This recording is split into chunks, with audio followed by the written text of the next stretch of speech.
السلام عليكم ورحمة الله وبركاته. الحمد لله حمدا كثيرا طيبا مباركا فيه. اللهم صل على محمد وعلى آل محمد كما صليت على إبراهيم وعلى آل إبراهيم إنك حميد مجيد. اللهم بارك على محمد وعلى آل محمد كما باركت على إبراهيم وعلى آل إبراهيم إنك حميد مجيد. ربي اشرح لي صدري ويسر لي أمري واحلل عقدة من لساني يفقه قولي. اللهم انفعنا بما علمتنا وعلمنا ما ينفعنا وزدنا علما.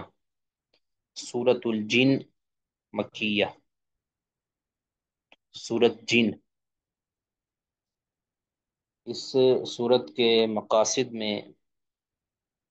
قرآن پاک کی تصدیق اور حقانیت کا بیان ہے، اور مشرکین پر ایک دلیل قائم کرنا ہے کہ جس طرح جنات نے قرآن کو سن کر اس کی حقانیت کی گواہی دی ہے، تو تم بھی قرآن کو سن رہے ہو ایک عرصہ سے، تم گواہی کیوں نہیں دیتے؟ ٹھیک ہے.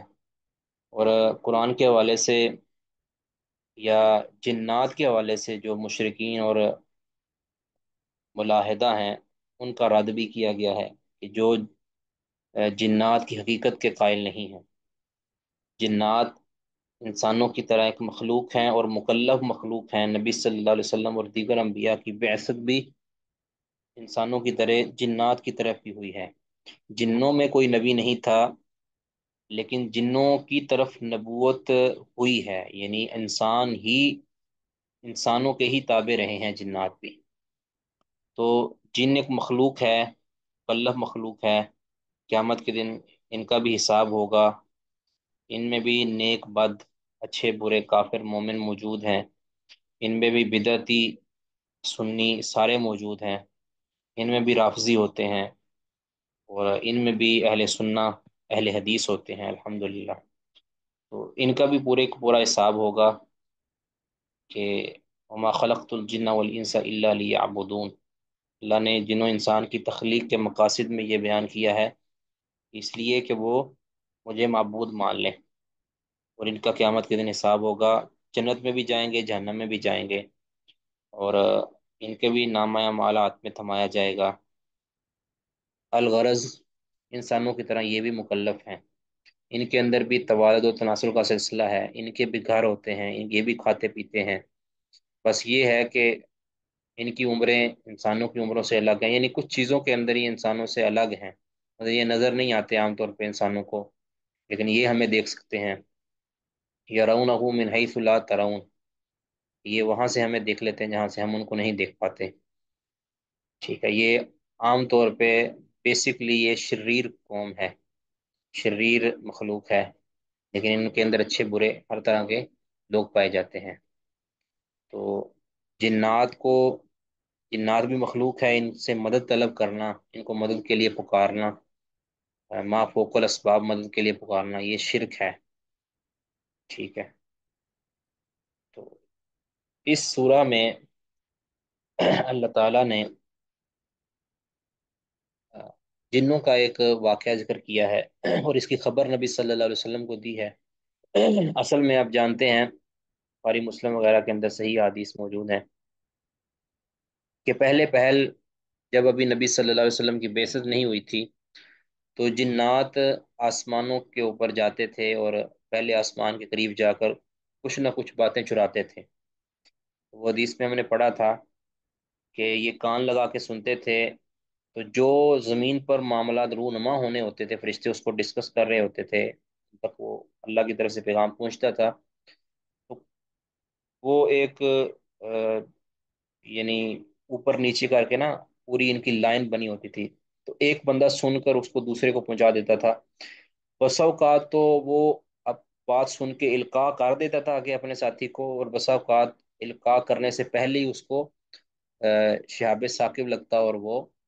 اپنی جان کی بازی ہار جاتا، یا وہ یعنی زخمی ہو جاتا، یا جو بھی اس کو کہیں آپ. تو شہاب ثاقب تو اس کو لگتا تھا، لیکن کبھی بات پہنچا دیتا تھا، کبھی نہیں پہنچا پاتا تھا.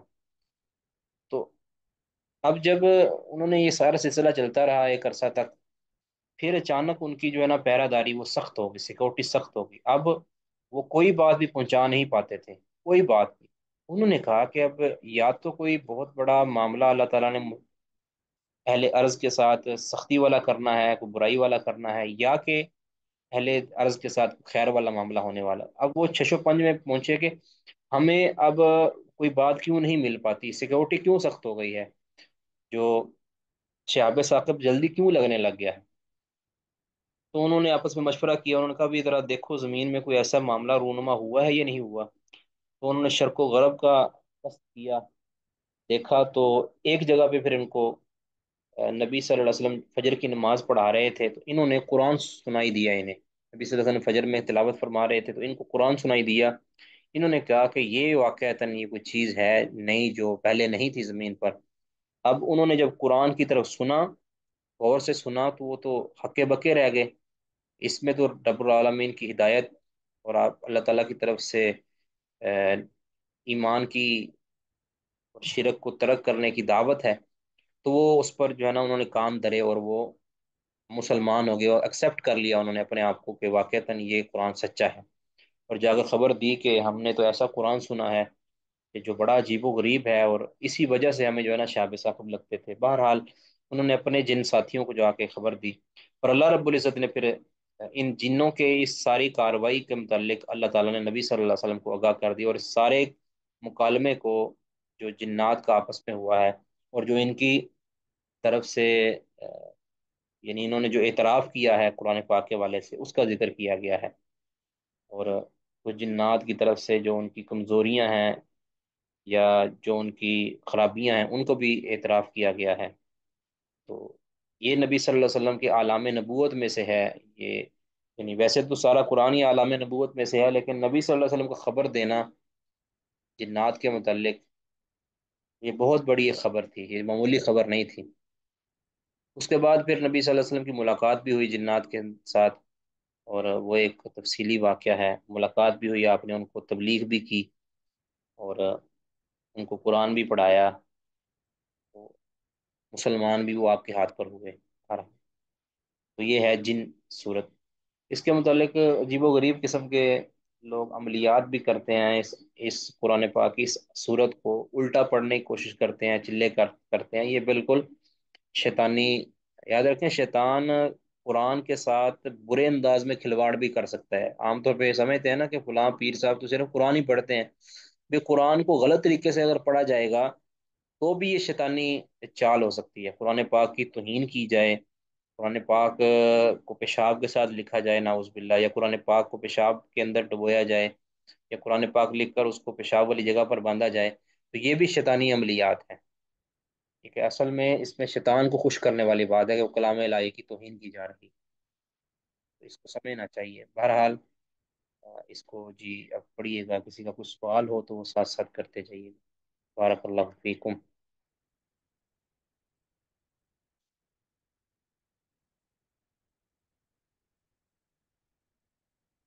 جی کون پڑھیں گے جی؟ بارک اللہ۔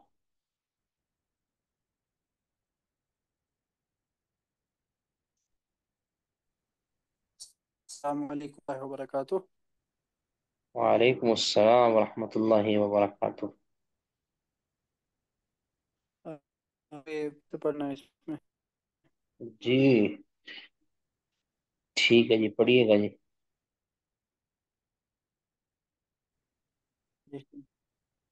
اعوذ باللہ السمیع العلیم من الرجیم الرحمن الرحیم۔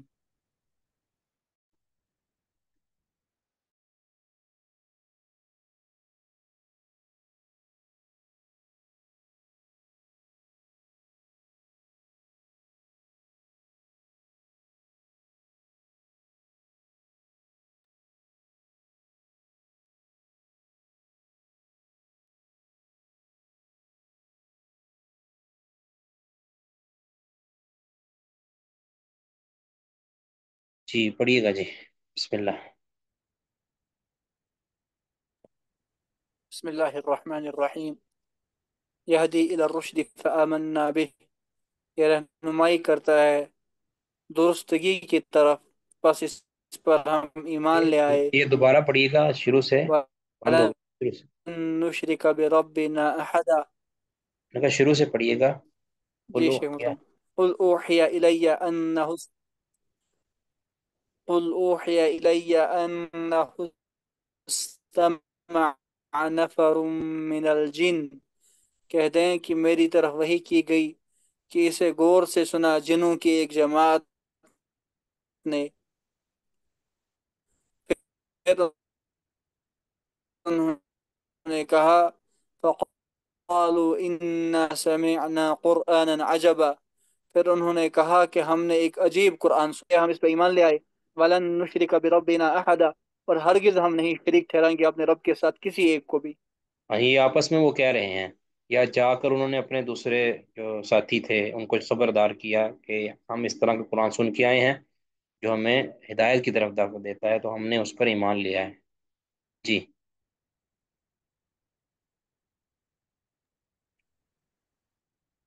فَأَنَّهُ تَعَالَى جَدُّ رَبِّنَا. اور یہ کہ ہمارے رب کی عظمت بہت اونچی ہے. مَتَّخَذَ صَاحِبَةً وَلَا وَلَدًا. نہ ہی اس نے کوئی بیوی رکھی ہے، نہ ہی اس کی کوئی اولاد ہے. اب یہ ساری خبریں جنات نے سمجھ لی ہیں ایک بار قرآن سننے کے بعد، تو لازمی طور پہ نبی صلی اللہ علیہ وسلم شرک کی تردید والی آیات پڑھ رہے ہوں گے، توحید کی دعوت والی آیت پڑھ رہے ہوں گے، تو انہوں نے یہ سن کے جو ہے نا یہ ساری چیزیں سمجھ لی ہیں. اب یہ مشرکین کو بتایا جا رہا ہے کہ جب یہ جنات تک سمجھ چکے ہیں تو تم روز سنتے ہو نبی صلی اللہ علیہ وسلم کا کلام اور نبی صلی اللہ علیہ وسلم سے قرآن، لیکن تم یہ بات سننے کے لیے سمجھنے کے لیے تیار نہیں ہیں. جی. وَأَنَّهُ كَانَ يَقُولُ سَفِيهُنَا عَلَى اللَّهِ شَطَطًا. اور یہ کہ ہم میں سے بے عقل اللہ پر غلط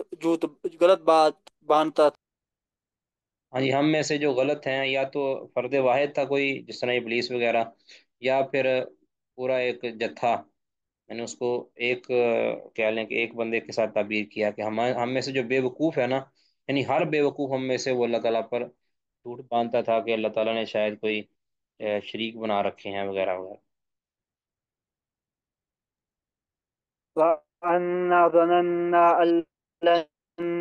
أَن تَقُولَ الْإِنسُ وَالْجِنُّ عَلَى اللَّهِ كَذِبًا. اور یہ کہ ہم نے یہ سمجھ رکھا تھا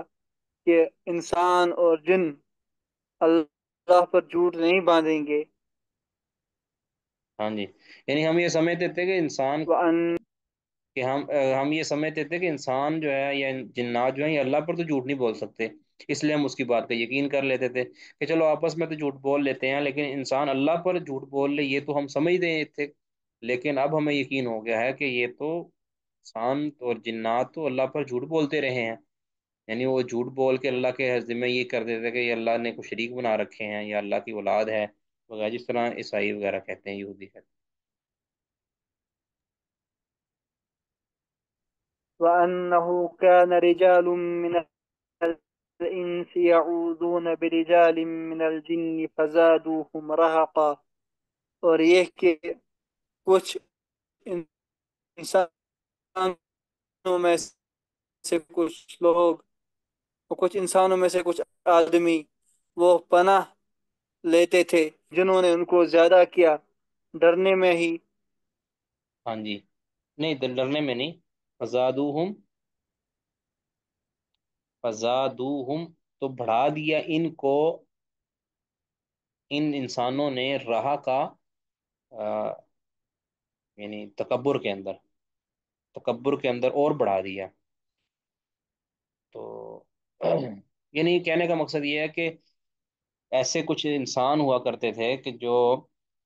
جنوں سے ڈرتے تھے، گھبراتے تھے، مگر کہیں جنگلات میں کہیں بیابان میں جاتے تو جنات کو پکارتے تھے کہ ہم تمہاری پناہ میں آتے ہیں، ہمیں پناہ دینا. اب یہ واضح طور پر شرک تھا، اللہ کی پناہ کی بجائے وہ جنات کی پناہ میں آتے تھے اور ڈرتے تھے کہ اگر جنات ہمیں بچا سکتے ہیں اور اگر جنات نے ہمیں نہ بچایا تو ہمیں کوئی نقصان پہنچا سکتا ہے، تو جنات سے ڈرتے تھے، وہ ان کی پناہ میں آتے تھے. تو یہ چیزیں جب جنات نے دیکھی نا کہ انسان ہم سے ڈرتے ہیں، تو وہ بڑے کڑیل اور بڑے تکبر کے اندر آ گئے، اور بڑے یعنی کہہ لیں گے نا کبھی ہو گئے کہ ہم ان سے ہی تو ڈرتے ہیں. تو ان کی خلا شیری مل گئی ان کو، جبکہ ایسا نہیں تھا کہ انسان جو ہے یہ زیادہ قوی ہے، اگر وہ اللہ تعالیٰ کے کلام کی اور اللہ تعالیٰ کی مدد سے جو ہے وہ ان کو مات دے سکتا ہے. جس طرح کہ ابھی بھی کوئی اگر جنات سے اسیب زدہ ہے تو وہ کلام الہی کی مدد سے، اللہ تعالیٰ کے ذکر کی مدد سے وہ ان کو مات دے سکتا ہے. جی. وأنهم ظنوا كما ظننتم أن لن يبعث الله أحدا، اور یہ کہ ان انسانوں نے گمان کیا جیسے کہ تم جنہوں نے گمان کیا کہ اللہ کسی کو نہیں اٹھائے گا. ہاں یعنی جی میں اس طرح تمہارے انسانوں کا گمان تھا نا. نہیں، وَأَنَّهُمْ ظَنُّوا كَمَا ظَنَنْتُمْ، یعنی جس طرح تم جنوں کا گمان ہے، تم میں سے جنوں کا گمان ہے، اور اس طرح ان انسانوں کا بھی گمان تھا کہ اللہ تعالیٰ کبھی کسی کو نہیں اٹھائے گا. جی. یہ سارے جنات ان کو جا کے بتا رہے ہیں کہ جس طرح وأن جنات جا کے بتا رہے ہیں کہ تمہارا بھی گمان تھا جس طرح انسانوں کا گمان تھا کہ اللہ نہیں اٹھائے گا، جس طرح کے کفار مکہ کہتے تھے. وأنا لمسنا السماء، اور یہ کہ ہم نے چھوا آسمان کو، فوجدناها ملئت حرسا شدیدا، پھر ہم نے پایا کہ وہ بھرا ہوا ہے حرس یعنی کہ حفاظت کرنے والے، سخت حفاظت کرنے والے، ہاں جی. وشہبا اور شولوں سے. ہاں جی، جب اب دیکھیں نا وہ جاتے تھے ادھر چوری کرتے تھے نا، تو کہتے اب ہم نے دیکھا کہ اب سیکورٹی اتنی ٹائٹ ہو گئی ہے، اتنے شدید جو پہرے دار آ گئے ہیں، اور شعلے جو ہے نا یہ اس سے بھرا ہوا ہے آسمان. تو کہتے ہم نے جب دیکھا تو یہ سارا بڑا عجیب لگا ہمیں. وَأَنَّا كُنَّا. جی. و وأنا كنا نقعد منها مقاعد للسمع، اور یہ کہ ہم وہاں پہ بیٹھنے کی جگہوں پہ بیٹھتے تھے تاکہ ہم سنیں. یعنی اس سے پہلے ہم بیٹھا کرتے تھے ایک فمن جگہ، ہم يست بیٹھنے والی جگہ ہم مقرر کی ہوئی تھی لسمی چوری سننے کے لیے، یعنی ہم نے وہ بات آسمان کی سننے کے لیے ایک جگہ خاص جگہ پہ ہم بیٹھا کرتے تھے. تو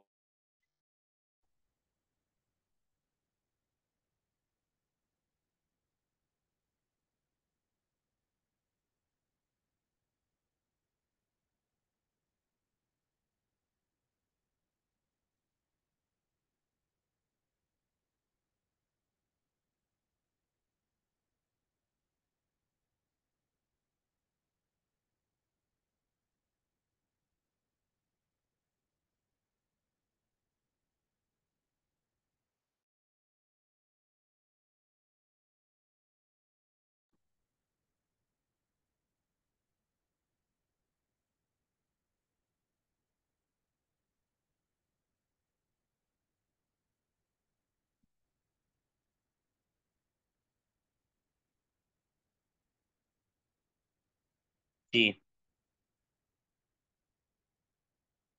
فَمَن يَسْتَمِعِ الْآنَ.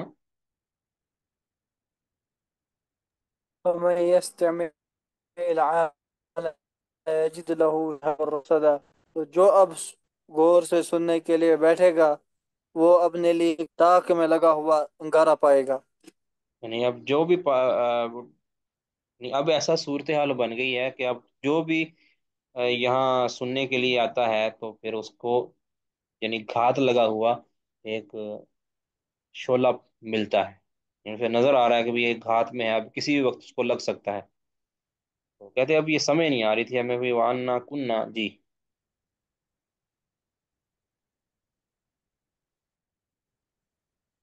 ولا ندري أشر أريد من في الأرض أراد بهم، ہم یہ نہیں سمجھ پاتے کیا کیا کیا گیا ہے ان کے ساتھ جو زمین میں ہے،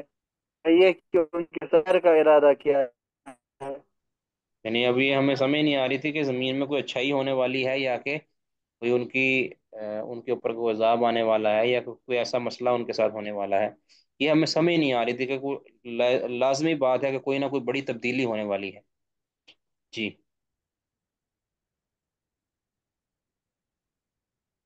اسی لیے انہوں نے چکر کاٹے ہیں وَأَنَّا زمین مِنَّا کے. الصَّالِحُونَ اسی لیے انہوں نے زمین کے چکر کاٹے اور وَمِنَّا پھر دُونَ دیکھا. ذَلِكَ، اسی لیے انہوں نے زمین کے چکر کاٹے، اور بعد میں ان کو معلوم ہوا کہ یہ تو قرآن پڑھا جا رہا ہے، نبی صلی اللہ علیہ وسلم کو نماز فجر میں پایا، پھر وہ سن کے جو ہے نا حیران ہوئے کہ اسی وجہ سے جو ہے نا یہ آسمانوں کے اندر تبدیلیاں ہوئی۔ جی۔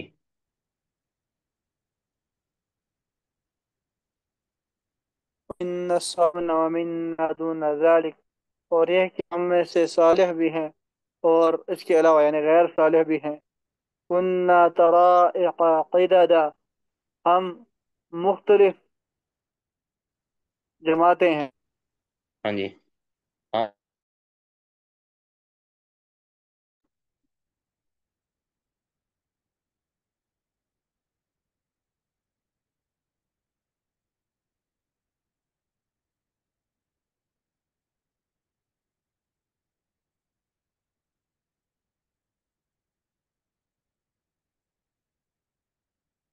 اننا طلائق قدادا قدادا، پہلے عرض کیا کہ مختلف جماعتیں ہیں، یعنی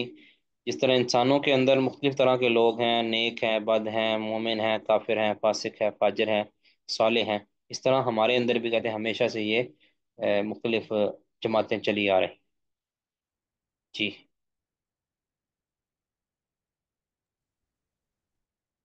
وأنا لن نعجز الله في الأرض، اور اب یہ کہ ہم یقین ہو گیا ہے کہ ہم اللہ کو زمین میں عاجز نہیں کر سکتے۔ وَلَن نُعْجِزَهُ هَرَبًا، اور نہ ہی ہم اس کو عاجز کر سکتے۔ یعنی بھاگ کر، ہرا بن، بھاگ کر ہم اس کو ہرا سکتے ہیں، یعنی ہم باغے باغی اور اللہ تعالیٰ نعوذ باللہ ہمیں پکڑنے میں تھک جائے، ایسا نہیں ہو سکتا، ہم بھاگ نہیں سکتے اللہ تعالیٰ کے سامنے۔ جی۔ أَنَّا سَمِعْنَا أَنَّا بِهِ، اور یہ کہ جب ہم نے ہدایت سنی تو ہم پہ ایمان لے آئے۔ فَمَن رَبِّ يَخَافُ بَخْسًا وَلَا رَهَقًا، اور جو ایمان لائے گا اپنے رب پہ تو اس کو نہیں خوف ہوگا کسی خسارے کا، اور نہیں کسی رہقا۔ تو یہ رہقا کیا ہے؟ کا مطلب کسی زیادتی کا، ظلم کا، کسی ظلم کا، یعنی نہ تو اسے کسی میں ان کی نیکیوں کو نہ تو گھٹایا جائے گا، اور نہ ہی ان کے کھاتے کسی برائی کو ڈالا جائے گا، کہ جو اللہ پر ایمان لے آئے گا نہ تو اس کی نیکی کوئی ضائع کی جائے گی، بخسا،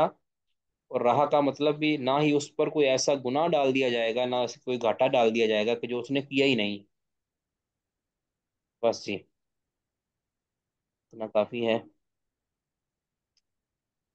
یہ یعنی کفار مکہ کو بتایا جا رہا ہے کہ یہ دیکھو جنات بھی یہ تسلیم کرتے ہیں، انہوں نے ایک بار قرآن پاک کو سنا ہے، اور سچے دل سے سنا ہے، اور کان لگا کے سنا ہے، تو تم صبح و شام سنتے ہو، تم پر اثر کیوں نہیں ہوتا، تم کیوں نہیں تسلیم کرتے؟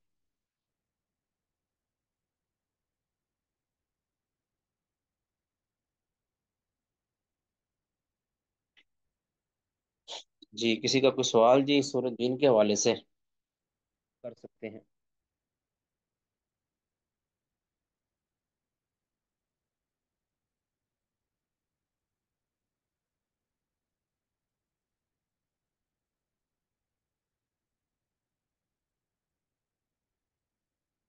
کوئی سوال نہیں؟ چلیں جی، صحیح بخاری، باب قول النبی صلی اللہ علیہ وسلم لا تسألوا اہل الكتاب عن شیء، اہل کتاب سے کسی شے کے متعلق بھی سوال نہ کرو، اس کا بیان۔ اب یہ ایک روایت کا ٹکڑا ہے جو امام بخاری رحمہ اللہ نے نقل کیا ہے،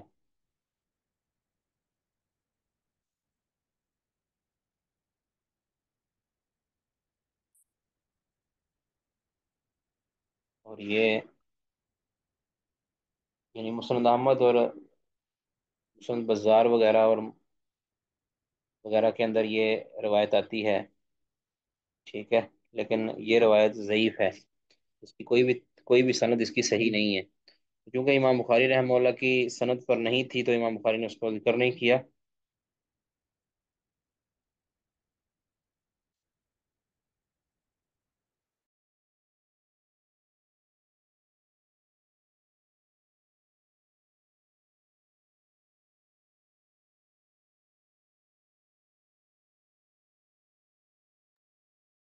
تو امام بخاری رحمہ اللہ کی شرط پر نہیں تھی، اس لیے انہوں نے اس کو مسند ذکر نہیں کیا بلکہ اس کی طرف اشارہ کر دیا، اور یہ روایت ضعیف ہے ویسے۔ اہل کتاب سے سوال نہیں کرو، بہرحال اس میں اہل کتاب کے حوالے سے نا آ، تین باتیں ہیں، اہل کتاب کے حوالے سے تین باتیں ہیں جو قابل غور ہیں، یعنی تین طرح کی اہل کتاب کی روایات ہو سکتی ہیں، اس کو جو اسرائیلی روایات کہتے ہیں، وہ تین طرح کی ہو سکتی ہیں۔ ایک وہ کہ جو ایسی روایات، ایسی باتیں کہ جس کی تصدیق ہماری شریعت کرے، یعنی کتاب و سنت کے دلائل اس کی تصدیق کریں، تو پھر ان اسرائیلی روایات کی تصدیق کرنا ہمارے ذمہ بھی ضروری ہے۔ مثلا عیسیٰ علیہ الصلوۃ والسلام کے متعلق کوئی ایسی بات کی خبر دیں کہ جس کی خبر قرآن پاک کے اندر بھی اس کی تصدیق موجود ہے، تو ہم اس کو تسلیم کریں گے، ان اسرائیلی روایات کی تصدیق کریں گے، ہمارے اوپر لازم ہے، اس کا انکار نہیں کیا جا سکتا، ٹھیک ہے۔ دوسری قسم کی وہ ہیں کہ جس اسرائیلی روایت کی تکذیب ہماری شریعت نے کر دی ہے کہ یہ جھوٹ ہے، تو اس کی تکذیب کرنا ہمارے ذمہ ضروری ہے۔ وہ لازمی طور پر اہل کتاب کی گڑنتل ہے، وہ اس نبی کی دعوت نہیں ہو سکتی، ٹھیک ہے۔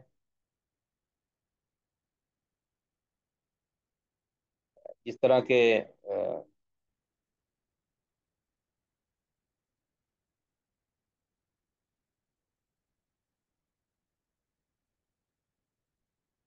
جس طرح کہ وہ کہتے تھے کہ ہمیں انجیل کے اندر یہ چیز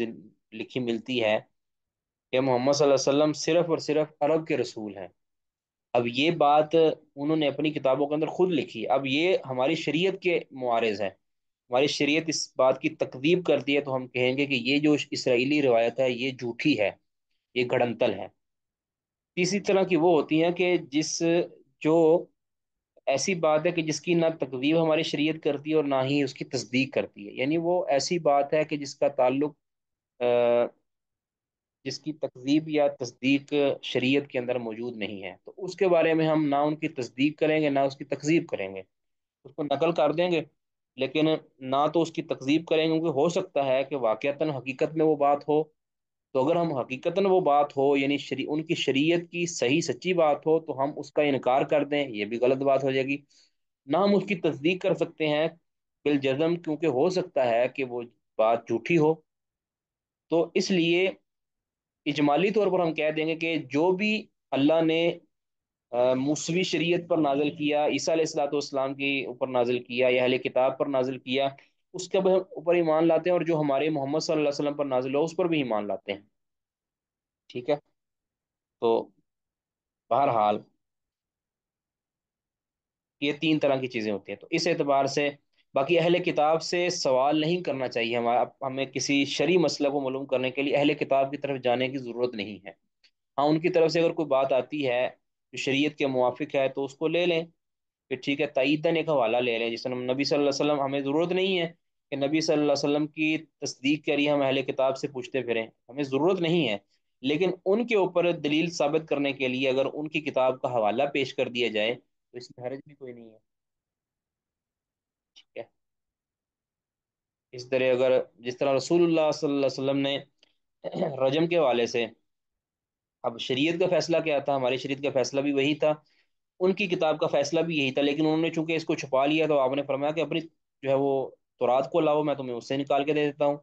تورات لایا گیا تو اس کو پڑھا گیا، انہوں نے بات کو چھپایا، تو عبداللہ بن سلام رضی اللہ تعالیٰ نے کہا کہ اس کو اٹھاؤ،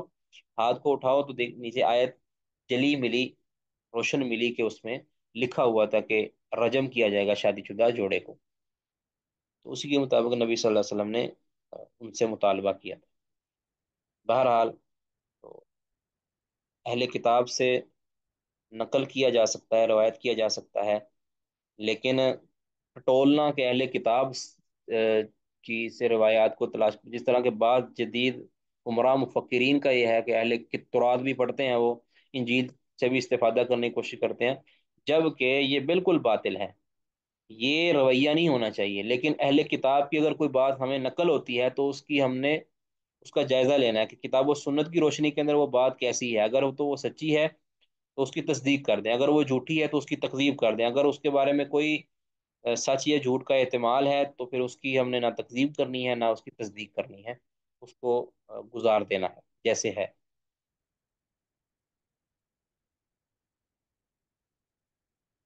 جی، کون پڑھیں گے؟ جی،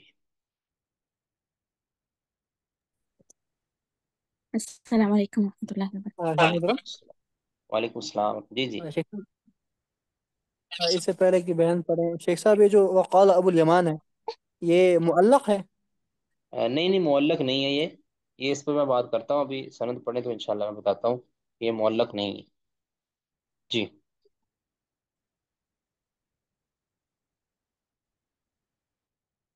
وقال قال أخبرني حميد بن عبد الرحمن سمع معاوية يحدث رهطا من قريش بالمدينة. اچھا یہ عبد سند میں الرحمن دیکھیں، وقالا میں خبر دی وقالا کہ میں ابو نے الیمان، اگر معاویہ وقالا ابو الیمان کو دیکھیں کہ یہاں ویسے تو کسی بھی نسخہ کے اندر ابن حجر رحمہ اللہ فرماتے ہیں کسی بھی نسخہ کے اندر حدثنا یا اخبارنا یا وغیرہ کا لفظ نہیں ہے، ایسا ہی ذکر کیا، حالانکہ یہ ابو الیمان یہ امام بخاری رحمہ اللہ کے استاد ہیں، ٹھیک ہے، شیوخ میں سے ہیں، لیکن یہاں انہوں نے حدثنا یا اخبارنا کا صیغہ استعمال نہیں کیا۔ کہتے ہیں اس کی وجہ یہ ہو سکتی ہے کہ یہ جو کہ اثر ہے، اثر صحابی ہے، اس لیے انہوں نے اس کا اہتمال نہیں کیا، یا یہ ہو سکتی ہے کہ امام بخاری رحمہ اللہ نے اپنے استاد سے یہ جو روایت ہے نا مذاکرہ کے اندر سنی تھی، تو انہوں نے اس اعتبار سے حدثنا نہیں کہا مذاکرہ کے انداز میں، لیکن جو دیگر جو کتابیں ہیں، یعنی اسماعیلی کی جو کتاب ہے، ٹھیک ہے، آپ جانتے ہیں کہ مستخرج جو ہے اسماعیلی کی، اس کے اندر کیا ہے، اس کے اندر امام بخاری رحمہ اللہ سے جب وہ نقل کرتے ہیں تو وہاں کیا ہے، حدثنا ابو الیمان، ٹھیک ہے، اسی طرح ابو نعیم نے بھی جو ہے اس کو اسی طرح ذکر کیا، پھر امام بخاری رحمہ اللہ کی اپنی کتاب التاریخ الصغیر کے اندر وہاں حدثنا ابو الیمان کا لفظ ذکر موجود ہے، تو یہ اس بات کی دلیل ہے کہ یہ وقال ابو الیمان یہ منقطع یا معلق نہیں ہے، بلکہ یہ امام بخاری رحمہ اللہ کی مسموعات میں سے ہیں، یعنی ابو الیمان جو اپنے شیخ ہیں امام بخاری کے، اس سے یہ انہوں نے سنی ہوئی ہے روایت، باقی یہاں جو ہے نا حدثنا کا لفظ نہیں بولا، تاریخ الصغیر وغیرہ کے اندر حدثنا کا لفظ آ گیا ہے، واللہ عالم، اس اعتبار سے یہ روایت متصل ہے۔ سمیع معاویہ تو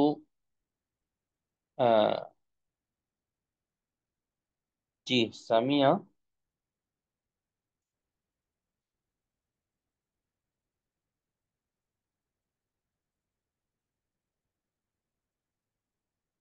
سمیع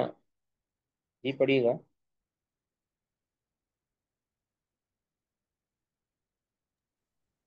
سمیع معاویہ تھا، دوبارہ نہیں، جی سمع معاوية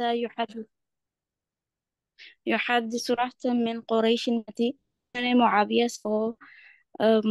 قریش کے ایک وفد یا گروہ سے گفتگو کرتے مدینہ میں، وذکر کعب الاحبار فقال، اور کعب احبار کا ذکر آیا، پس انہوں نے کہا ان كان من أصدق هؤلاء المحدثين الذين يحدثون عن أهل الكتاب، اگر یہ اہل کتاب سے روایت کرنے ویسے نہیں، والوں بے میں شک سب یہ سے سچ ہے، ان وَإِنْ کانا ان بے کانا جو شک ہے نا، بے شک یہ ان مخففہ من المثقلہ ہے نا، بے شک یہ کعب بے احبار شک یہ اہل کتاب سے نقل کرنے والوں میں سے سب سے زیادہ سچے ہیں، یعنی سب سے معتبر جو ہے نا کعب اچھا احبار رحمہ اللہ ہیں، کیونکہ یہ اہل کتاب سے نقل کرنے والے ہیں، کیونکہ یہودی تھے یہ پہلے، تو تو کہتے ہیں اہل کتاب سے نقل کرنے والوں میں سے، یعنی اہل کتاب سے بیان کرنے والوں میں سے سب سے سچے کیوں کون ہیں؟ کعب احبار ہیں۔ وَإِن كُنَّا مَعَ ذَلِكَ، اور بے شک اس کے باوجود ہم لَنَبْلُ عَلَيْهِ الْكَذِبَ، ہم پاتے ہیں ان پر بھی الکاذبہ خطا، یعنی غلط باتیں ان کے اندر بھی، ان کی بیان کردہ باتوں میں بھی کئی غلط باتیں پاتے ہیں۔ اب یہ سمجھنے والی بات ہے کہ یہ غلط باتیں کعب احبار کی وجہ سے نہیں ہیں، یعنی کعب احبار جان بوجھ کے غلط باتیں نہیں بیان کرتے، بلکہ چونکہ کعب احبار تو وہی باتیں بیان کر رہے ہیں کہ جو اہل کتاب کی ہیں، تو اہل کتاب کی کئی ایسی باتیں ہیں کہ جو غلط ہیں، جن کو نقل کرنے والے کعب احبار ہیں۔ کہتے ہیں خود تو یہ بہت سچے ہیں، لیکن اس کے باوجود ان کی باتوں کے اندر بھی کئی ایسی باتیں ہیں کہ جو اہل کتاب کی غلط یعنی ذکر کردہ ہیں، اہل کتاب کی غلط ذکر کردہ ہیں، یعنی انہوں نے اپنی طرف سے گھڑ لی تھی اور ان گھڑنتلوں کو ہی آگے نقل کر دیا ہے احبار نے، کعب احبار نے۔ یعنی ویسے تو ان کی باتیں صحیح ہوتی ہیں، سچے آدمی ہیں، لیکن بسا اوقات ہمیں ان کی باتوں کے اندر باوجود سچے اور کھرے ہونے کے، ان کی باتوں کے اندر بھی کئی ایک ایسی باتیں ہیں۔ القذب سے مراد یہاں الخطا ہے، کیونکہ قذب آپ کو پتا ہے خطا کے معنی میں بھی آتا ہے، اخطا کے معنی میں بھی آتا ہے، قذبہ اخطا اس کے معنی میں بھی آتا ہے۔ تو ان کی کئی باتوں کے اندر ہم لنبلو علیہ، ہم ان پر پاتے ہیں القذبہ، غلط باتیں، ٹھیک ہے۔ تو یعنی ثابت یہ کرنا چاہ رہے ہیں کہ اہل کتاب کی ہر بات کی تصدیق نہیں کرنی، بلکہ کئی ایک باتیں ان کی ایسی ہیں اہل کتاب کی جو کہ شریعت کی نظر کے اندر، ہماری شریعت کی نظر کے اندر وہ جھوٹ ہے۔ یعنی ان کے جھوٹ ہونے کا ثبوت ہمیں کیا ملتا ہے کہ شریعت نے، ہماری شریعت نے اس کے متعلق جو خبر دی ہے، وہ ہماری ذکر کردہ شریعت کی دی گئی خبر کے معارض ہے، جھوٹ ہے۔ تو اس اعتبار سے اہل کتاب کی ہر بات کی تصدیق نہیں کرنی، یہ سیدنا معاویہ رضی اللہ تعالیٰ عنہ یہ بتانا چاہ رہے ہیں۔ واضح جی؟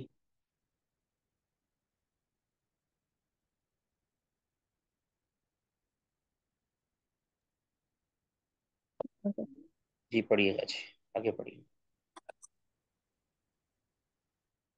قال حدثنا محمد بن بلال حدثنا عثمان بن عمر قال أخبرنا علي بن المبارك عن يحيى بن أبي كثير عن أبي سلمة عن أبي هريرة رضي الله تعالى عنه قال كان أهل الكتاب يقرؤون التوراة بالعبرانية، أهل كتاب تورات عبرانی زبان میں پڑھتے تھے، وَيُفَسِّرُونَهَا بِالْعَرَبِيَّةِ لِأَهْلِ الْإِسْلَامِ، اور عربی زبان میں اہل اسلام کے لیے اس کی تفسیر کرتے تھے۔ یعنی فقال رسول مسلمانوں کے اللہ لیے، صلی اللہ علیہ وآلہ مسلمانوں کے لیے وسلم، وہ اس کو عربی زبان میں اس کی تفسیر کر دیتے تھے، یعنی مسلمان بھی اس سے فائدہ اٹھائیں۔ تو نبی صلی اللہ علیہ وسلم نے فرما دیا، فقال رسول اللہ صلی اللہ علیہ وسلم، تو رسول اللہ صلی اللہ علیہ وسلم نے فوراً منع فرما دیا کہ یہ جو آپ کے ساتھ یہ گیم کرتے ہیں، تو آپ نے فرمایا لا تصدقوا اہل الکتاب ولا تکذبوهم، نہ تو ان کی اہل کتاب کی تصدیق کرو نہ تکذیب کرو، یعنی ان کی جو باتیں، وہ باتیں کہ جو ہماری شرع کے موافق یا معارض نہیں ہیں، یعنی اس میں کوئی واضح ایسی مثلا کوئی تاریخی خبر ہے، مثال کے طور پر مثلا یہ ہوں کہ مثال کے طور پر کہ سیدنا عیسیٰ علیہ الصلوۃ والسلام کی بیوی کا نام یہ تھا، یا سیدنا ابراہیم علیہ الصلوۃ والسلام کے کی بیوی کا نام یہ تھا، چلو یہ تو ہمیں ہماری کتابوں کے اندر بھی آ گیا ہے نا، یا ان کی عمر اتنی تھی، یعنی اس طرح کی جو خبریں ہیں نا، ظاہر ہے یہ ایک زائد چیزیں ہیں، تاریخی عام تاریخی نوعیت کی ہوتی ہیں، ٹھیک ہے، یا کسی اور اس کے علاوہ کوئی خبر ایسی آ گئی ہے کہ جو مثال کے طور پر کسی کا کول آ گیا ہے، ان کو ایسا کول ہے، جس طرح کہ سیدنا عیسیٰ علیہ الصلوۃ والسلام کے بارے میں آتا ہے کہ ان کی تورات میں آیت تھی کہ اگر کوئی آپ کو تھپڑ مارے ایک گال کے اوپر تو دوسری گال اس کے آگے کر دو۔ اب یہ جو باتیں ہیں، اب اس کی نہ تصدیق قرآن نے کی ہے نہ اس کی تکذیب کی ہے، ٹھیک ہے، اس اعتبار سے ہم ان باتوں کو نقل کر دیں گے، نقل کر سکتے ہیں، لیکن نہ اس کی تصدیق کریں گے نہ اس کی تکذیب کریں گے۔ اس طرح کی باتیں جو ہے نا، لا تصدقوا اہل الکتابی، نہ اہل کتاب کی تصدیق کرو، والا تکذیبوا، نہ ان کو جھٹلاؤ، وقولو، اور یہ کہو کہ آمنا باللہ وما انزل الینا وما انزل الیکم، کہ ہم ایمان لائے اللہ پر اور اس پر جو ہماری طرف نازل کیا گیا اور اس پر جو تمہاری طرف نازل کیا گیا، یعنی جو جو سچا تھا اس پر ہم ایمان لاتے ہیں، جو جھوٹا ہے اس کی ہم تکذیب کرتے ہیں۔ اب ہمیں نہیں پتہ کہ یہ جو تم بات کر رہے ہو یہ اللہ کی نازل کردہ ہے یا کہ نہیں نازل کردہ۔ جی قال حدثنا موسى بن إسماعيل قال حدثنا إبراهيم قال أخبرنا ابن شهاب عن عبيد الله أن ابن عباس رضي الله تعالى عنهما قال كيف تسألون أهل اب یہ الكتاب جو عن اثر ہے، یہ اثر جو ہے، یہ جو حدیث ہے، یہ بہت ہی یعنی کہہ لیں کہ کارآمد ہے۔ یہ جتنے جو جدید مفکرین ہیں نا، یہ جو کہتے ہیں کہ جی اہل کتاب کی کتابیں پڑھنی چاہیے، ان سے بھی آپ کو بڑی آگاہی ملے گی وغیرہ وغیرہ، تو ان کا جو ہے نا ساری جو ہے نا رد کر رہے ہیں عبداللہ بن عباس رضی اللہ تعالیٰ عنہ کہ کیف تسالون اہل الکتاب عن شیء، کہ تم کیسے سوال کر لیتے ہو اہل کتاب سے کسی شے کے بارے میں، نہیں تم نے کوئی رہنمائی لینی ہے تو اہل کتاب سے کیوں پوچھتے ہو؟ ٹھیک ہے، بہت سے ایسے لوگ ہیں نا کہتے ہیں ہمیں کوئی طبی معلومات چاہیے یا کوئی ہمیں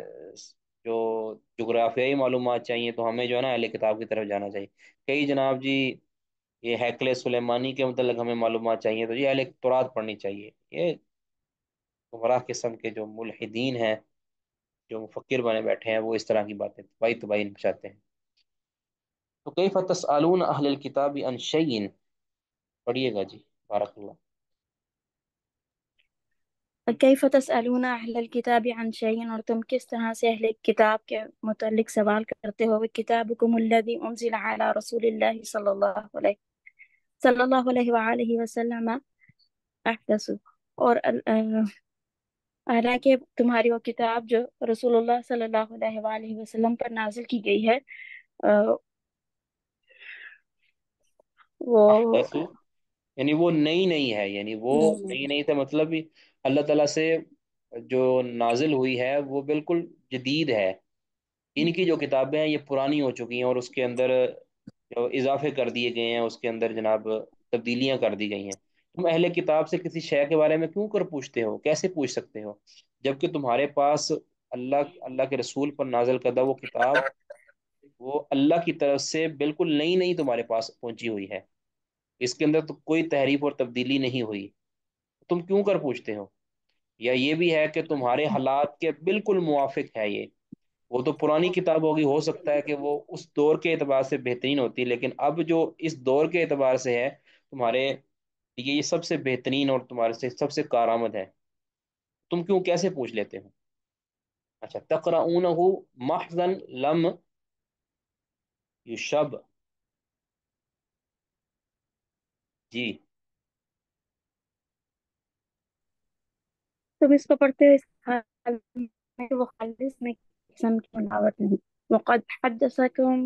عن اہل الکتاب بدلوا کتاب اللہ وغیروہ، اور اسے بیان کرتے بے شک اہل اللہ کتاب کو وقد بدل دیا حدثکم، اور بے اور شک قرآن پاک نے تمہیں بیان کیا اس ہے، متغیر حدثکم قرآن پاک نے تمہیں خبردار کیا ہے، بتا دیا ہے کہ ان اہل الکتاب بدلوا کتاب اللہ، کہ اہل کتاب نے اللہ کی کتاب کو بدل دیا تھا، وغیروہ اس کو تبدیل کر دیا تھا، اس میں تبدیلی لے آئے تھے، تو وَكَتَبُوا بِأَيْدِيهِمُ الْكِتَابَ، انہوں نے اپنی ہاتھوں سے کتاب لکھی تھی، ٹھیک ہے، یعنی اپنی طرف سے اپنی ہاتھوں سے، مطلب یہ ہے کہ یہ نہیں ہے کہ اللہ کے کلام کو انہوں نے اپنے ہاتھوں سے لکھا تھا، اپنی طرف سے اپنے ہاتھوں سے بات لکھی،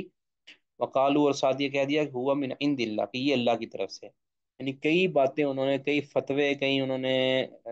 آیتیں اپنی طرف سے لکھی اور پھر کہہ دیا کہ ہوا من عند اللہ، یہ اللہ کی طرف سے ہے، لیشتروا به ثمنا قلیلا، تاکہ اس کے ذریعے وہ قلیل نفع کمائیں، قلیل منافع یا قلیل جو قیمت ہے وہ کمائیں، یعنی کسی بڑے کے لیے کو رخصت تلاش کرنے کے لیے آیت نکالی اور ساتھ فتویٰ دیا اور پیسے بٹور لیے،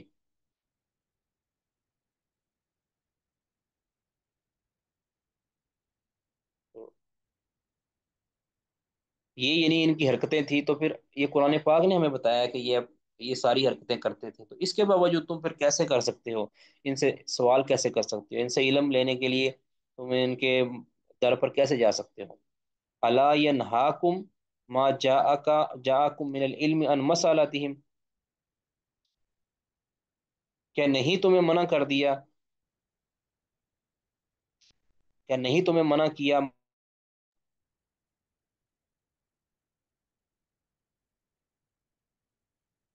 الا ینہاکم کیا نہیں منع کیا تم کو، ما جاءکم اس چیز نے جو تمہارے پاس آئی ہے، من العلم علم میں سے، یعنی تمہارے پاس جو علم آیا ہے، کیا اس نے منع نہیں کیا تمہیں، ان مسالتہم ان سے سوال کرنے سے، یعنی قرآن پاک کی صورت میں یا وحی الہی کی صورت میں جو تمہارے پاس علم آیا ہے، جو ٹھوس علم ہے، کیا اس نے تمہیں اہل کتاب سے سوال کرنے سے منع نہیں کیا؟ یقیناً کیا ہے، لا واللہ، ہرگز نہیں، اللہ کی قسم،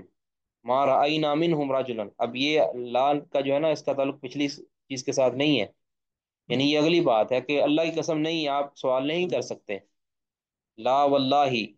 نہیں اللہ کی قسم، ما رأینا منہم رجلا،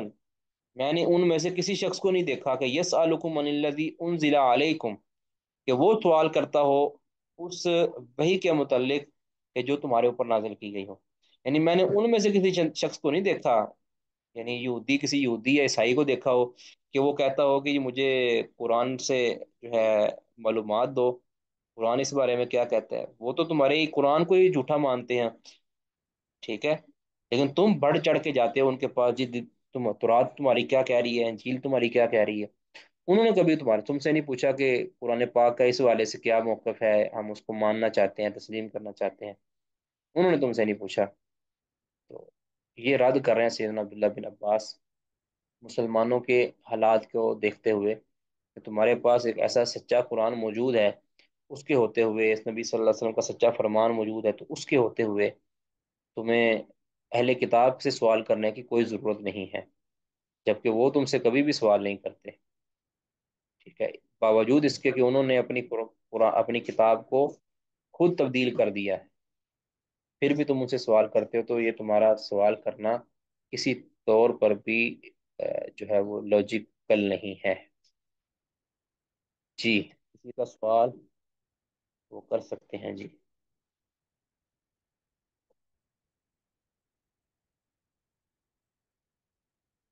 یاد رکھیں، ہدایت حاصل کرنے کے لیے، کسی بھی ہدایت رہنمائی کے لیے کسی بھی پرانی کتاب کو پڑھا نہیں جا سکتا، ہدایت حاصل کرنے کے لیے، رہنمائی لینے کے لیے، شرعی رہنمائی لینے کے لیے کسی بھی طرح پرانی کتابوں کا مطالعہ نہیں کیا جا سکتا، ہاں، اگر آپ ان کو دعوت دینا چاہتے ہیں، داعی بننا چاہتے ہیں، ان کا رد کرنا چاہتے ہیں، تو ان کی کتابوں سے آپ دلائل اکٹھے کیے کر سکتے ہیں تاکہ ان کا رد کیا جا سکے، ان کی کتابوں میں موجود سکم کو بیان کرنے کے لیے، یا قرآن پاک یا نبی صلی اللہ علیہ وسلم کے موافق اگر کوئی باتیں آپ کو ملتی ہیں یا کوئی بشارتیں ملتی ہیں، تو ان کو آپ لے کر ان کے خلاف دلیل بنا سکتے ہیں۔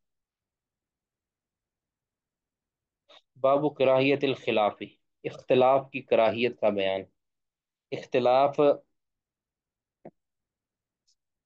اختلاف عام طور پہ یہ کہا جاتا ہے نا کہ اختلاف امتی رحمہ، یہ تو موضوع من گھڑت روایت ہے، یہ ان کا بھی ارادہ ہے کہ جو اختلاف امتی رحمت، اختلاف کرنا، یہ جان بوجھ کے اختلاف کرنا، یہ تو مکروہ ہے، لیکن ایک اور بات یہ ہے کہ جو اجتہادی مسائل میں اختلاف ہونا یہ جائز ہے، کس کا کس کا اختلاف کر لینا، جو اجتہاد کی اہلیت رکھتا ہے وہ اختلاف کر سکتا ہے اجتہادی مسائل میں، لیکن عقدی اور اصولی مسائل کے اندر اختلاف کی کوئی گنجائش نہیں ہے، اگر کوئی اس اصولی مسائل کے اندر، عقدی مسائل کے اندر اگر کوئی اختلاف کرتا ہے تو یہ اختلاف مذموم ہے، یہ ممدوح نہیں ہے، ٹھیک ہے، لیکن اگر کوئی اجتہادی مسائل میں اختلاف کرتا ہے تو یہ ممدوح یہ بھی نہیں ہے، لیکن یہ جائز ہے کم از کم، اجتہادی مسائل میں اگر کوئی اختلاف کرتا ہے تو اس کی رخصت ہے، اس میں بھی ہم جو ہے اس وقت تک اس کو فالو کر سکتے ہیں جب تک کسی کے اجتہاد کے خطا ہونے کا یا ثواب ہونے کا یقین نہ ہو، اس وقت تک تو کر سکتے ہیں، جب کسی کے خطا ہونے کا یقین ہو جائے کہ یہ اس کی اجتہاد خطا ہے تو اس کو ترک کرنا واجب ہے، پھر ثواب کی طرف جانا ہے، اور یہ اجتہاد یہ ہر کس و ناقص کا کام نہیں ہے، بلکہ جو علم وافر رکھتا ہے کتاب و سنت کا وہی اجتہاد کی اہلیت رکھتا ہے، ہر آدمی کو اجتہاد کی اہلیت نہیں ہے، وہ کتاب و سنت سے مسائل اپنی مرضی سے اخذ نہیں کر سکتا، ٹھیک ہے، جی، کسی کا کوئی سوال پڑھیے گا جی، کوئی اور پڑھیں گے، بارک اللہ فی کی۔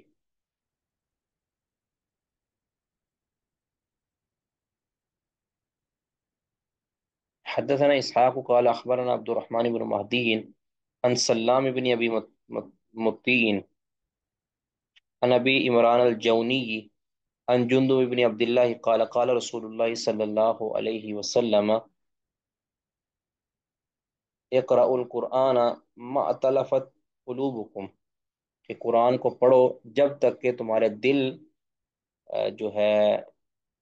تلفت کا مطلب ہے کہ تمہارے دل مربوط رہیں یا تمہارے دل جڑے رہیں۔ وَإِذَا اخْتَلَفْتُمْ، اور جب تم اختلاف کر لو تو فَقُومُوا عَنْهُ، تو اس قرآن سے اٹھ جاؤ، یعنی جب تمہارے دلوں میں اختلاف پیدا ہو جائے اور تمہارے اختلاف ہو جائے، یعنی اصول کے معاملے کے اندر ایک ایک قرآن کی کسی آیت سے فقہی استنباط کے اندر تمہارا اختلاف ہو جائے تو اس میں تو حرج نہیں ہے، لیکن اگر تمہیں سمجھتے ہو کہ تمہارا اختلاف ہو جائے تو اس اختلاف کے اندر تم پھر یہ نہ کرو کہ ہر ایک گروہ کا یہ کوشش ہوگی کہ میں جو ہے اس میں فائق ہو جاؤں، میں اس کو زیر کر دوں مخالف کو۔ تو فرمایا کہ جب تمہارے دل مختلف ہو جائیں تو پھر اٹھ جاؤ، یعنی مطلب کہ اختلاف نہ کرو، یہ نہیں ہے کہ تم اختلاف جب ہو جائے تو پھر تم قرآن بند کر دو، یہ نہیں ہے مراد۔ مراد ہے کہ تم اختلاف نہیں کرو قرآن پاک کے اندر، یعنی یہ اختلاف کی مذمت بیان کی جا رہی ہے، نہ کہ قرات سے روکا جا رہا ہے یا قرآن فہمی سے روکا جا رہا ہے، ٹھیک ہے؟ یعنی جب تم دیکھیں نا، جب دو بندے آپس میں بیٹھے ہوں گے یا چار بندے بیٹھے ہوں گے اور قرآن پڑھا جا رہا ہے، قرآن کو سمجھا، اب ان کا اختلاف ہو گیا، اب اختلاف ہو گیا اور اختلاف شدت اختیار کر گیا، اب وہ قرآن پاک جو منزل من اللہ ہے اس کی تعبیر کے اندر وہ مختلف ہو جائیں گے اور آوازیں ان کی بلند ہو جائیں گی، اور ایک کہے گا کہ اللہ تعالیٰ نے قرآن کے اندر جو نازل کی اس اللہ کی مراد یہ ہے، دوسرا کہے گا یہ ہے، ٹھیک ہے؟ اصولی مسائل کے اندر تو اس صورت کے اندر فرمایا کہ تم اس اختلاف کو ختم کر دو، مطلب کیا ہے کہ تم اس میں خاموشی اختیار کرو، تمہیں چونکہ سمجھ نہیں ہے اس میں، تمہیں چونکہ سمجھ نہیں ہے تو اس لیے اختلاف کو ختم کر دو، ورنہ یہ ہے کہ ایک دوسرے کے اوپر چڑھائی کی صورت کے اندر تم اللہ تعالیٰ کے قرآن کے کی توہین کر بیٹھو، یعنی یہ توہین ہے نا ایک طرح کی، کہ تم اللہ کے قرآن کے متعلق اختلاف کر بیٹھو گے اور تم ایک دوسرے کے اوپر بڑائی کے چکر کے اندر قرآن پاک کی کے اندر اختلاف کر بیٹھو گے۔ تو اس بنیاد پر اگر تمہارے دل مختلف ہو جائیں تو تم قرآن کو بند کر دو، مطلب کیا ہے کہ اختلاف نہ کرو، اختلاف کو چھوڑ دو، ٹھیک ہے؟ اگر کوئی سمجھ نہیں آتی تو پھر اس کو حوالے کر دو اس کے جس کو سمجھ ہے، اس کی تحقیق کر لو، لیکن اختلاف کی وجہ سے تم غصے میں نہ آؤ، تشتت میں نہ آؤ اور ہٹ درمی میں نہ آؤ۔ قال ابو عبداللہ سمیع عبد الرحمن سلامن، عبد الرحمن بن مادی نے سلام بن ابی مطیع سے سماع کیا ہے۔ قال حدثنا اسحاق قال اخبرنا عبد الصمد قال حدثنا حمام قال حدثنا ابو عمران الجوني عن جندب بن عبد الله ان رسول الله صلی اللہ علیہ وسلم قال اقرأوا القرآن ما تلفت علیہ قلوبکم، جب تک قرآن پر تمہارے دل ملے رہیں، فَإِذَا اخْتَلَفْتُمْ فَقُومُوا عَنْهُ، جب تمہارا اختلاف ہو جائے تو تم اس سے اٹھ جاؤ، مطلب اختلاف نہ کرو، اختلاف کو بند کر دو۔ قال ابو عبداللہ کہتے ہیں امام بخاری، وقال یزید بن ہارون عن ہارون الاعوری قال حدثنا ابو عمران عن جندب عن النبی صلی اللہ علیہ وسلم، تو یہ جو ہے موافقت کی ہے انہوں نے ابو عمران سے نیچے جو ہارون آور نے مطابقت کی ہے حمام کی، اور یزید بن ہارون نے مطابقت کی ہے عبد الصمد کی، ٹھیک ہے جی؟ کسی کا کوئی سوال اس بارے میں تو کر سکتے ہیں۔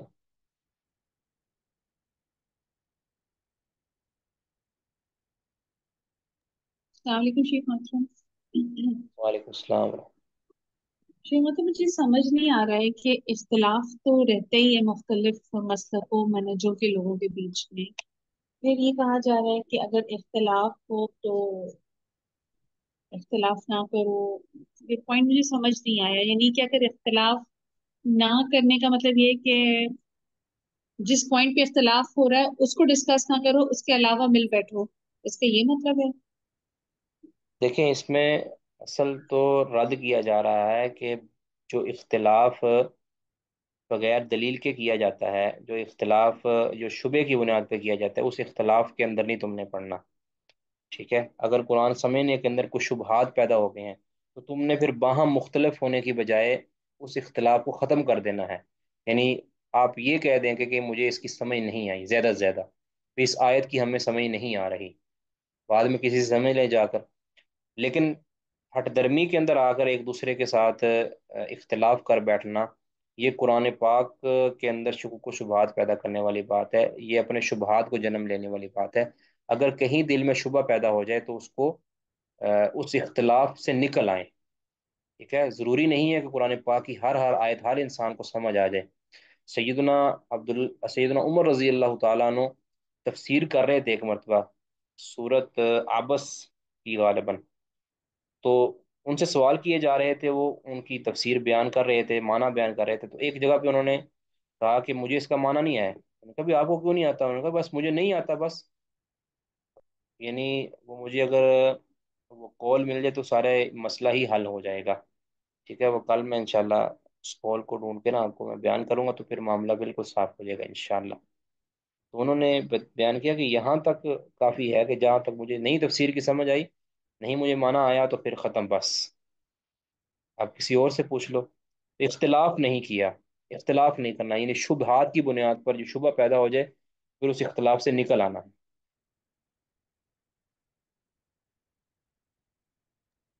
ٹھیک، شکریہ، جزاک اللہ۔ جی آگے جی، بدایت المجتہد، الفصل الثانی من الباب الرابع فیما یجزی فی اللباس فی الصلاۃ، اس بارے میں ہے کہ نماز کے اندر کتنا لباس کافی ہے، یعنی کتنا لباس جسم پر ہو مرد کے لیے اور کتنا عورت کے لیے جسم پر لباس ہو تو نماز میں وہ کفایت کر جائے گا۔ اما اللباس، رہا لباس، فالاصل فیہ قولہ تعالی، اس میں اصل یعنی بنیادی جو دلیل ہے وہ اللہ تعالیٰ کا یہ فرمان ہے، خذوا زینتکم عند کل مسجد، اس طرح کے پچھلے سبق میں ہوگا۔ والنہی الوارد عن ہیئات بعض الملابس فی الصلاۃ، کہتے ہیں یہ وارد ہوئی ہے، نہیں ممانت وارد ہوئی ہے کس بارے میں؟ ان ہیئات بعض الملابس، بعض لباس کی صورتوں کے بارے میں، لباس کی بعض صورتوں کے بارے میں، یعنی بعض لباس کی جو حیات ہیں ان کے بارے میں جو نہیں وارد ہوئی ہے پھر صلاتی نماز میں، نماز میں بعض لباس، بعض لباس کے انداز جو بیان ہوئے ہیں، لباس کے انداز جو ممنوع قرار پائے ہیں، وہ وذالک انہم اتفقوا، اس کی وجہ یہ ہے کہتے ہیں کیونکہ اتفاق ہے فقہا کا، فیما احسبو، میرے خیال کے مطابق کہ سب کا اتفاق ہے کہ اعلی ان الہیئات من اللباس التی نہا نہی عن الصلاۃ فیہا، کہتے ہیں کہ وہ حیت، وہ صورتیں لباس کی کہ جس کو نماز، جس میں نماز پڑھنے کو منع کیا گیا ہے، جس طرح کے اشتمال السما، اس کو کہتے ہیں گوٹ مارنا، کہ استعمال الشمہ گوٹ مارنا، اس کی صورت کیا ہے؟ وہوا یہ تبی الرجل فی ثوب واحد، کہ آدمی ایک ہی کپڑے کے ساتھ گوٹ مارے، لیس علی عاتقہ من شیء شیء، کہ اس کے کندھے پر کچھ بھی نہ ہو، یعنی پچھلے دنوں بیان کیا تھا نا کہ ایک ہی تہ بند کو اس طریقے کے ساتھ باندھا جائے کہ اس کے کندھوں پر کچھ بھی نہ ہو، اس طریقے کے سے بات باندھ لیا جائے کہ اس کے کندھے پر کچھ بھی نہ ہو، یعنی اس کو اچھی طرح اوپر اوپر تک باندھ لیا جائے، ناک تک اس کو باندھ لیا جائے، اور اس کے کندھوں کے اوپر کچھ بھی نہ ہو، یعنی کندھے خالی ننگے ہوں، اس طرح کا گوٹ مارنا۔ تو ایک تو یہ صورت ہے گوٹ مارنے کے بعد، ان یحتبی الرجل فی ثوب واحد لیس علی فرجہ من شیء، یا اس طرح کے اپنے لباس ایک کپڑے کو باندھتا ہے کہ اس کی فرج پر، اس کی شرمگاہ پر اس سے کوئی بھی حصہ نہیں ہوتا، ویسے تو سطر ڈھانپا ہوا ہے لیکن فرج اس سے ننگی ہو سکتی ہے، ٹھیک ہے؟ فرج پر کوئی حصہ نہیں اس کا،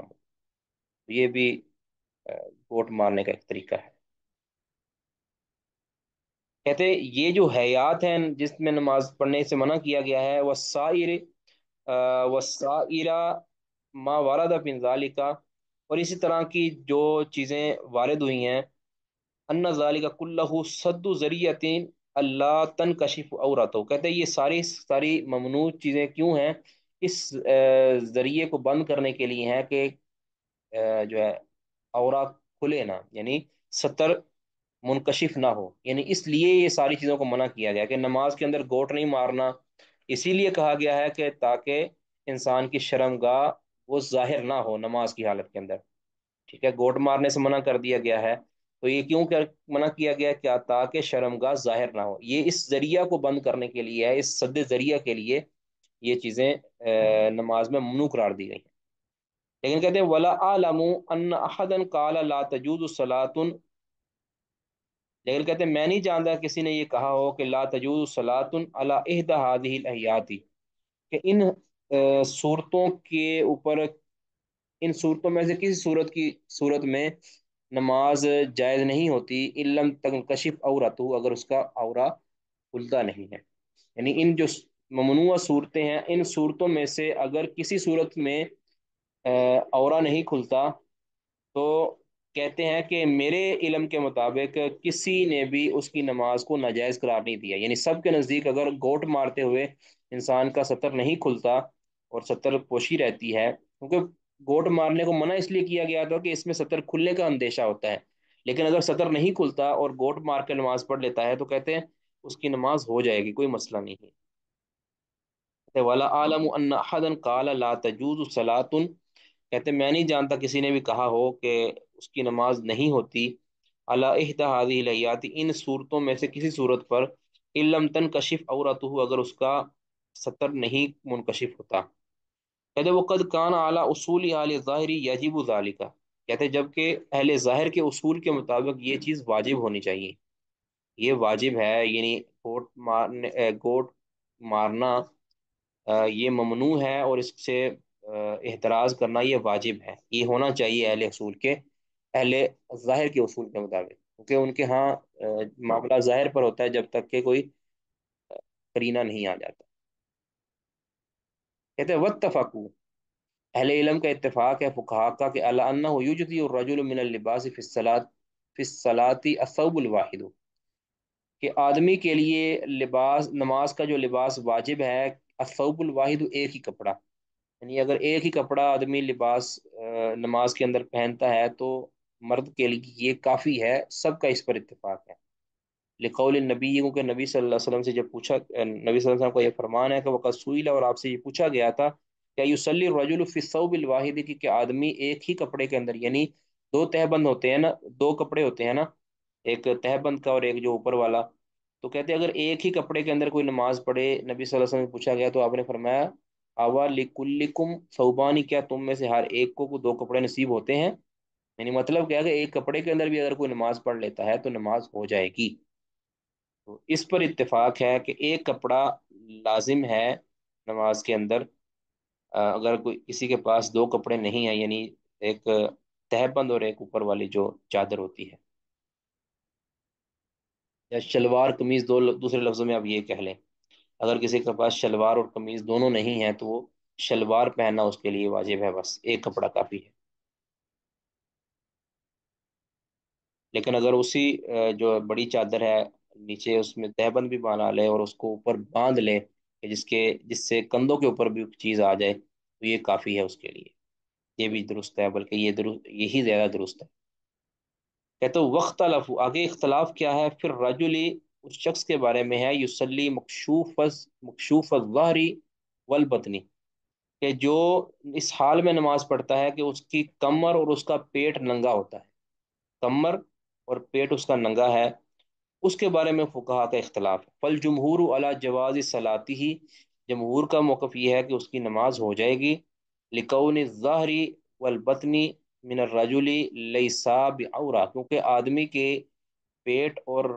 جو کمر ہے یہ عورہ نہیں ہے، یہ ستر میں سے نہیں ہے، اس لیے اس کی نماز ہو جائے گی۔ وہ شذ قوم فقالو، لیکن ایک قوم نے کے شاذ قول یہ ہے کہ انہوں نے کہا ہے کہ لا تجوز صلاتہ، کہ اس کی نماز نہیں ہوگی، لنہیہ صلی اللہ علیہ وسلم، کو نبی صلی اللہ علیہ وسلم نے منع کر دیا ہے کہ یصلی الرجل فی الثوب الواحد، کہ بندہ ایک کپڑے میں نماز پڑھے اس حال میں کہ لیس علی عاتقہ منہ شیء، کہ اس کپڑے کا کوئی حصہ اس کے کندھے پر نہ ہو، کہتے ہیں کیونکہ نبی صلی اللہ علیہ وسلم نے یہ چیز سے منع کیا ہے، اس لیے جب اس کے اس کے کندھوں پر ہی کوئی چیز نہیں ہوگی تو لازمی طور پر اس کا پیٹ اور کمر ننگی ہوگی، ٹھیک ہے، کوئی یا تو وہ کپڑا نیچے سے پیچھے سے اوپر لے کر جائے گا، یا وہ آگے سے اوپر لے کر جائے گا، یعنی کندھوں تک، ایک کپڑے کی صورت میں۔ تو جب اس کا پیٹ بھی ننگا ہے، اس کی کمر بھی ننگی ہے، تو پھر یعنی دوسرے لفظوں میں کہیں کہ اس نے صرف شلوار پہنی ہے، اس نے قمیض نہیں پہنا بالکل بھی، نہ بنیان پہنی ہے، تو اس صورت میں کہتے ہیں کہ اس کی نماز ایک قوم کہتی ہے نہیں ہو جائے، جبکہ یہ بات درست نہیں ہے۔ مرد کے لیے مستحب ہے کہ وہ اپنے کندھوں کو ڈھانکے، لیکن اگر اس کے کندھے بھی ننگے ہو جاتے ہیں اور اس کا پیٹ بھی ننگا ہو جاتا ہے اور اس کا باقی سطر جو ہے ڈھانپا ہوا ہوتا ہے، تو اس کی نماز ہو جائے گی، نماز اس کی ہو جائے گی۔ کہتے ہیں کہ انہوں نے ایک دلیل تو یہ دی ہے نا کہ لینا ہی صلی اللہ علیہ وسلم ان یصلی الرجل فی الثوب الواحد، کہ آدمی ایک کپڑے میں اس طرح نماز پڑھے کہ لیسا علی عاتقہ من شیء، اس کے کندھوں پر کوئی بھی چیز نہیں ہے۔ کہتے وہ تمسک بھی وجوب قولی ہی، انہوں نے اللہ تعالیٰ کے اس فرمان کے وجوب سے بھی دلیل پکڑی ہے کہ خذوا زینتکم عند کل مسجد، کہ اللہ تعالیٰ نے حکم دیا ہے تو لہٰذا یہ واجب ہے، کہتے ہیں خذوا زینتکم عند کل مسجد، ہر مسجد کے وقت یعنی نماز کے وقت تم زینت کو اختیار کرو۔ اب یعنی یہ صورت میں ہے اگر انہوں نے زینت سے مراد ستر پوشی لیا ہو کہ لباس ڈھانپنا ہے، جبکہ بعض نے کیا کہا ہے کہ اس سے مراد ظاہری چیزیں ہیں، ظاہری لباس ہے، یعنی جو زینت ہے وہ مراد ہے، نہ کہ اس سے ستر ڈھانپنا مراد ہے۔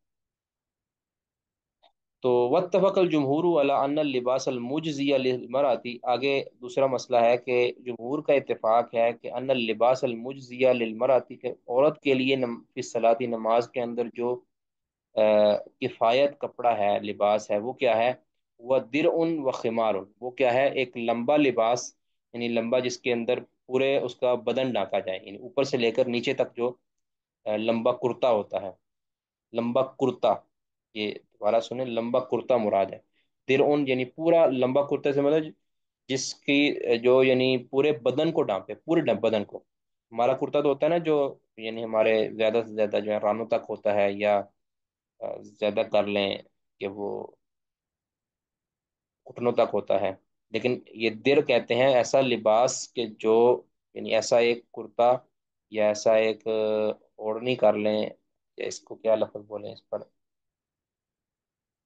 ایسا چوگا کہ جو پورے کا پورا لمبا پاؤں تک پہنچتا ہو، وہ خمار اور اوپر جو ہے وہ دوپٹہ،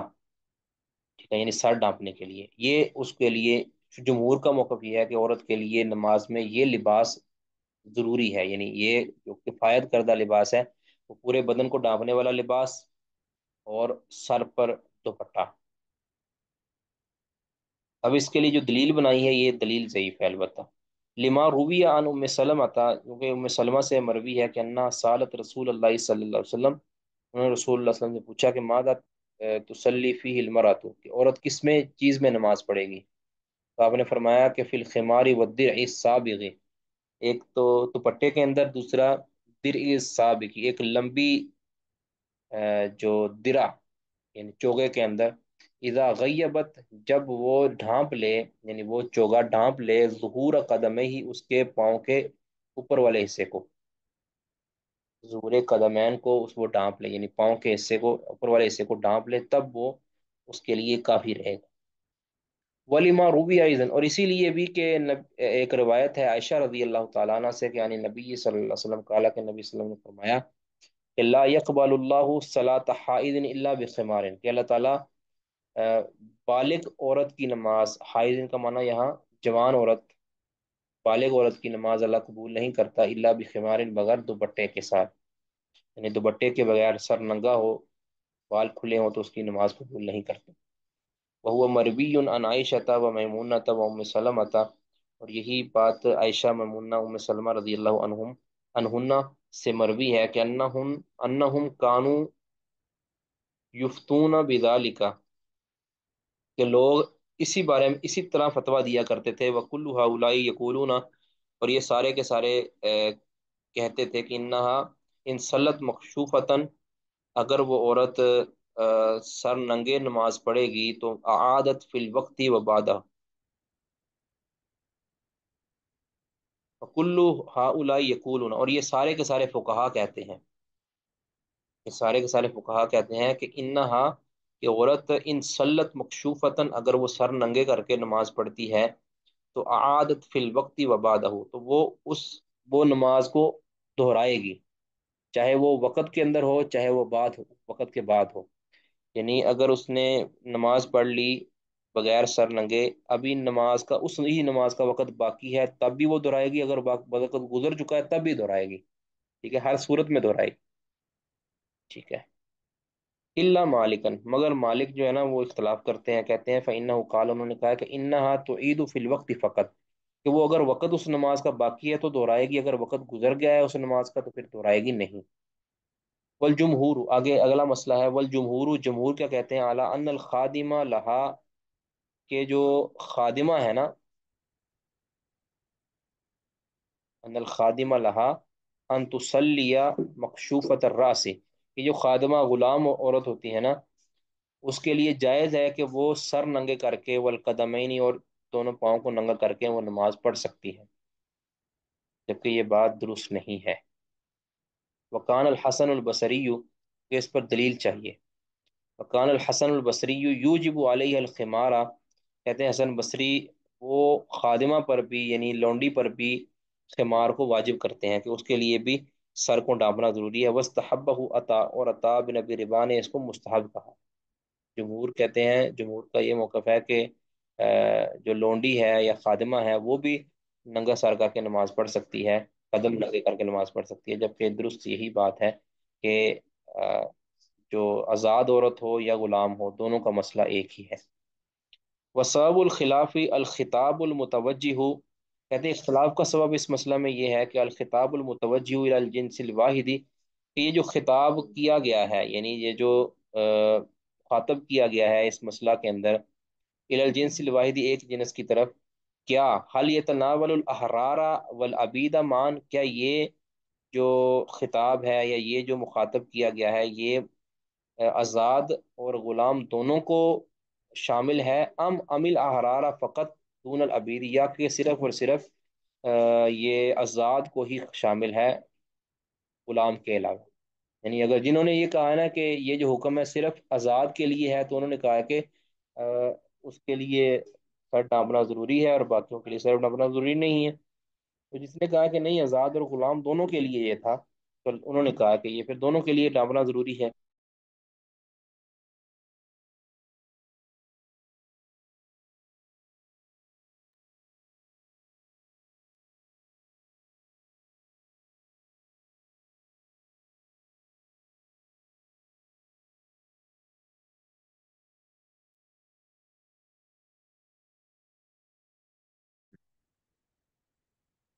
اب اگلا مسئلہ ہے کہ وختلفوا فی صلاۃ الرجل فی الثوب الحریری،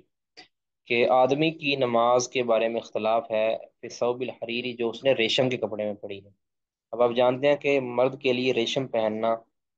حریر پہننا یہ حرام ہے، عورت کے لیے تو جائز ہے، مرد کے لیے حرام ہے. اب یہ اس حرام یعنی نجائز کپڑے کے اندر اگر وہ نماز پڑھتا ہے تو کیا اس کی نماز ہو جائے گی یا نہیں ہو جائے گی، اس میں اختلاف ہے. فقال قوم، ایک قوم کہتی ہے تجوز الصلاۃ فیہ، کہ اس کے لیے گرچہ پہننا وہ حرام ہے لیکن اس کی نماز اس کے اندر ہو جائے گی کیونکہ اس نے ستر ڈانپا ہوا ہے. وقال قوم، ایک قوم کہتی ہے لا تجوز، کہ اس کی نماز نہیں ہوگی، جبکہ درست بات یہ ہے کہ اس کی نماز ہو جائے گی.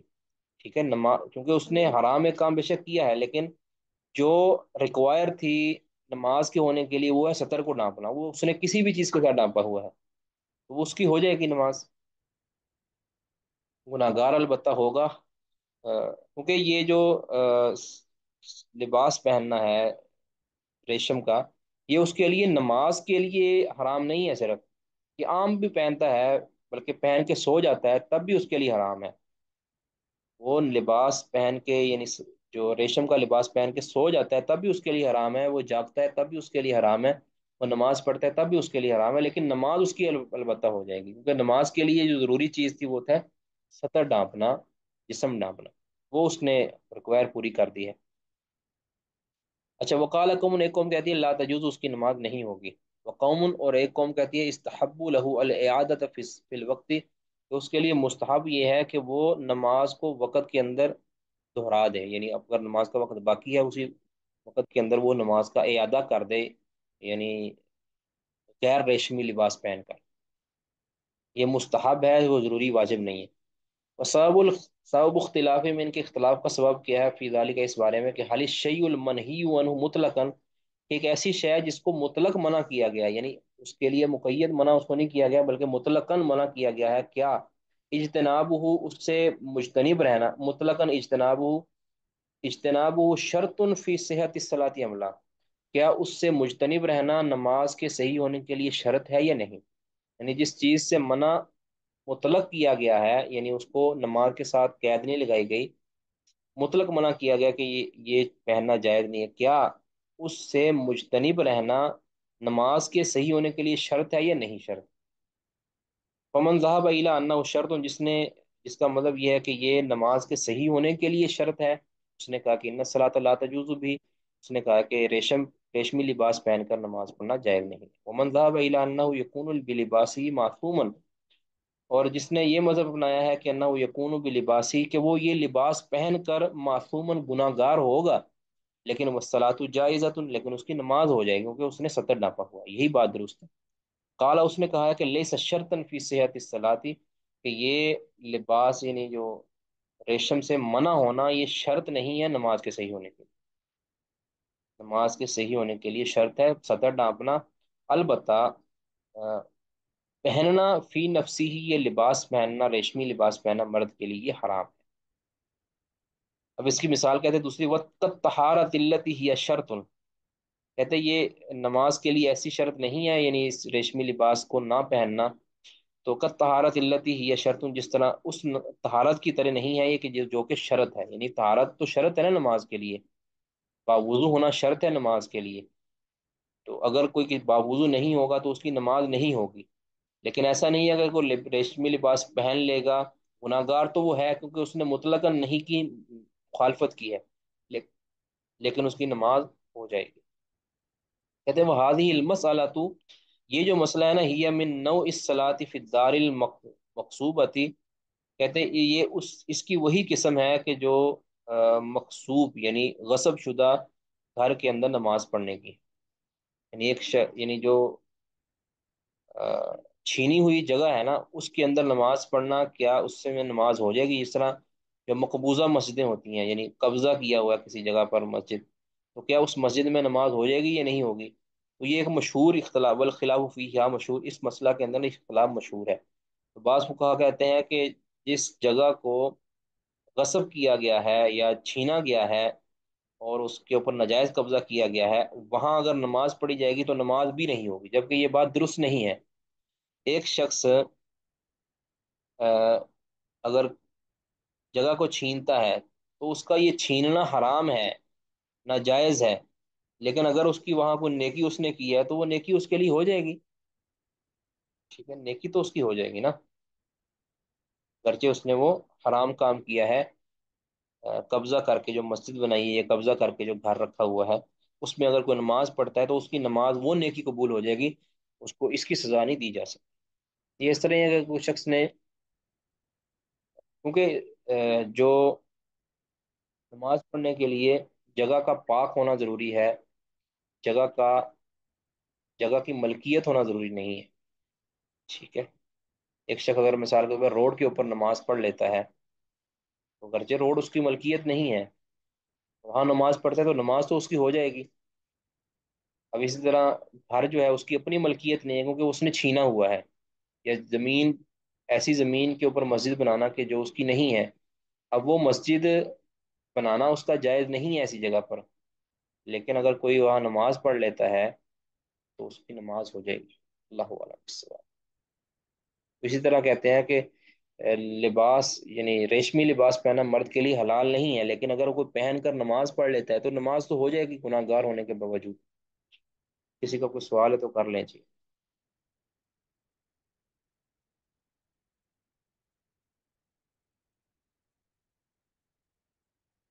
کوئی سوال نہیں جی؟ سبحانک اللہم و بحمدک، اشہد ان لا الہ الا انت، استغفرک و اتوب الیک۔ السلام علیکم و رحمۃ اللہ وبرکاتہ۔